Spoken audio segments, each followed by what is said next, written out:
Part 4, Test to Succeed in Business Today. Part 1 of 2. Unless you're testing, you don't know what's working and what's not, right? So for example, test market new ideas before introducing a new product on the market or some grand scale marketing campaign. Every dollar is precious during tough times. Keep that in mind. Look outside your industry or profession at other companies and consultants. What are they doing? What are they working on that's working well for them? Incorporate what works with your own style and drop what doesn't work. Don't reinvent the wheel or waste time getting to the sale. Borrow successful tactics and procedures from those succeeding already. No time to waste. Spy on your competition. Hey, you can bet they spy on you. I talk more about how to spy on your competition coming up in Part 4, Test to Succeed in Business Today. So keep listening. Put several alternatives out in the marketplace. Which products and services are more attractive to clients, new and old? Gather the results and analyze the numbers. Research to determine the prices that you should be charging during these tough times for your products and services to move off the shelf. Test everything. Keep records, create charts, reports, spreadsheets, and analyze the results of your tests. Armed with this newly uncovered knowledge, information, and data about what works and what doesn't, you are better equipped to lean in on and focus on the most productive areas of your business, allowing you to succeed during those tough times. Here are 21 ways to spy on your competition. What is your competition up to? Everyone in business needs to keep an eye on their competition to ensure that you are steps ahead in the race for success, right?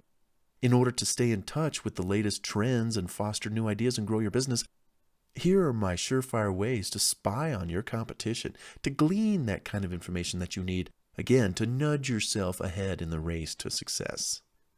Number 1, study and monitor their website for all pages and content. Read their site from front to back, up and down, every page, you name it. Read it. Study it. What kind of ideas do you get from either their wording, headlines, content, graphics, layout? Number 2, read their blog. What kinds of topics do they cover? What do they write about? Should you be writing about some of the stuff that they comment on, or do you have a different take or a spin on what they're talking about? Could give you fuel and ideas for your own blog. Number 3, subscribe to their email list, e-zine or online newsletter. Receive their communications in the email so that you can study what are they up to, what are they talking about, what are they trying to sell. Number 4, listen to their podcast, if they have one. How is it? What can you learn? Study their format, their intro, their outro. Do they take breaks for commercials? Study that. What kind of commercials are they having on their podcast? What kind of content? What kind of guests? What kind of questions do they ask? What content do they cover? Study it all and bring it back home. Number 5, listen to their teleseminars or their telecalls. What can you learn? Many times some of these companies have regular, weekly, bi-monthly telephone calls or conference calls or teleseminars where they have an expert on the line or they talk about their product or something. Get on those calls. Many times they're made available to the public for free, so check them out. Number 6, watch their webinars and their replays. What can you learn? What kind of content are they covering? What are they teaching? Do they invite and interview guests on those webinars? How many do they have? Do they take those webinars and do they store them on their website in like an archive? Well, that's maybe a good idea for you. Maybe you should start doing some webinars. Number 7, watch their videos. What can you learn? What are they talking about in their videos? What kind of videos are these?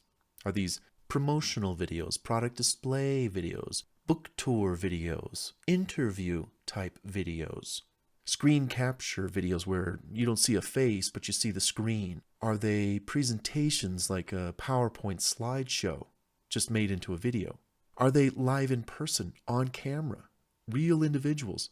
What kind of videos are they putting out there? Should you be doing the same? I also like to study the intro and the outro parts of their video. Do they have any call to actions? Hit that subscribe button, become a subscriber, pass it around, be notified when we have a next video come out. Study their call to actions as well. And also study the screen. Sometimes they put video little screenshots or clickable images or links that you can click on. Study all that stuff. Take it in, bring it home. Watch them and learn. Number 8, join and read their forums or discussion groups, knowledge base, and read their help files.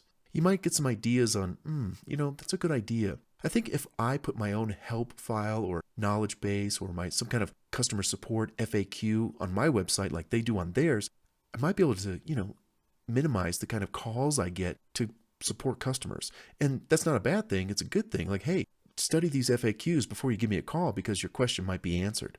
So study what's going on in those discussion groups as well. You're going to pick up all kinds of ideas. I remember I was actually in a forum where the customers and clients, they were actually talking really bad about the company. And I kind of took that to heart because I said to myself, you know what? If customers and clients are bold enough to say these kinds of things to the company because the company's product or service sucks or something, I'm going to make sure that doesn't happen to me. And I'm going to make sure that I address their concerns or those kinds of concerns on my website so that I don't experience what that company's going through because I wouldn't want that kind of reputation. No way.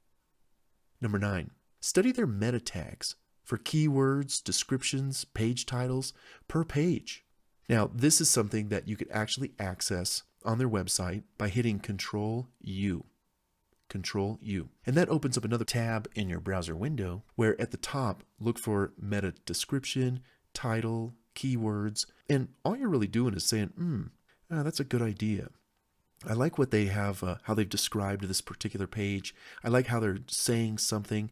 I'm going to bring that home and I'm going to revisit my website and make sure my pages are optimized for the search engines with a great title, keywords, and a meta description. Number 10, study their pricing. How do you compare? Are they high? Are they low? What do you know? Poet didn't know it. But really, study their pricing. Do you need to revisit your pricing? Are they selling really high-priced ticket items in tough times and getting away with it? Well, maybe you should too. Remember, price is really a perception by the customer as well. Just don't price low so you think you can move it off the shelf, but price it high so at least the customer perceives, hey, there's value here.